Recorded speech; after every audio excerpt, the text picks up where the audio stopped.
You live in Austin, and what kind of stuff do you do? How do you plot? What is your trade? How do you make your living? How do you get the dough? My day job, I am a director of purchasing for a large commercial design firm that specializes in senior living and multifamily community. Okay. But my side hustle is a different story. All right, let's talk about your side hustle. That would be a dungeon master, Conan. Okay. A Dungeons and Dragons dungeon master. Correct. Not a sex thing. Let's be perfectly clear. I'm pretty sure that they cleared that up front. Yeah. Well, I just lost all my enthusiasm for this conversation. Logs off instantly. I know. I should have led with that. I apologize. I swear to God. I'm just going to hang up on you now. No, that's to be expected. No, I'm going to be honest with you. I've never played Dungeons and Dragons, and I know nothing about it. And I know it's a huge thing, and people take it very seriously. And so I want you to educate me about this Dungeons and Dragons world. You are the dungeon master, which means you run the games. Is that right? Correct. I am effectively the referee and host for a group of players who come together and to experience a collaborative storytelling experience.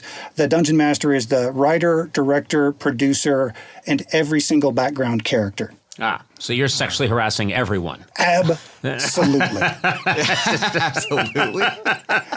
Wait, so... I'm also the HR department, so who are they going to tell? Oh, there you go. Yeah, it's the best scam of all. It's interesting because I happen to know people take this very seriously, and I've heard through friends that the actor Joe Manganiello is... I can speak to that personally. Yeah, okay, well, you tell us, because I've heard he's incredibly... he takes this very seriously. So seriously that I think I made one too many jokes and wasn't asked back. Oh, no. Right. And I don't want to tell tales out of school, but he has a converted wine cellar that is now a dungeon in his home filled with thousands of D&D figurines. Like armies massed. I love how you're not telling tales out of school. You just completely sold out Joe Manganiello, who's a lovely guy, by the way. I've met him many times. Lovely. He's a lovely guy, and he's really funny. He's got a great sense of humor, but he takes Dungeons and Dragons really seriously. And I can imagine, Matt, you being there making your quips as you do. And trust me, I've been on the verge of kicking you out of this enterprise many times because you're just quipping away and chuckling over there in the corner. So people do take it quite seriously, and there's a lot of work that goes into having an effective game. Is that correct, Turner Coates III? Absolutely. To build a world that you can immerse players in, you spend a lot of time doing research, and players like poking fun at the boundary of that research. They love to ask for non-player character names on the spot to see if you've named every third townsperson that you've put into this small village. This reminds me of it's very similar to if you ever go to like Old Sturbridge Village, which is about 40 miles from where I grew up in Massachusetts. It's one of those communities where everyone dresses like a pilgrim pretty much, and they live in a little pilgrim village. When we were in grade school, they would take us there, and I would walk around with my classmates, and you'd go in. Basically, the illusion is that you're supposed to be time traveling.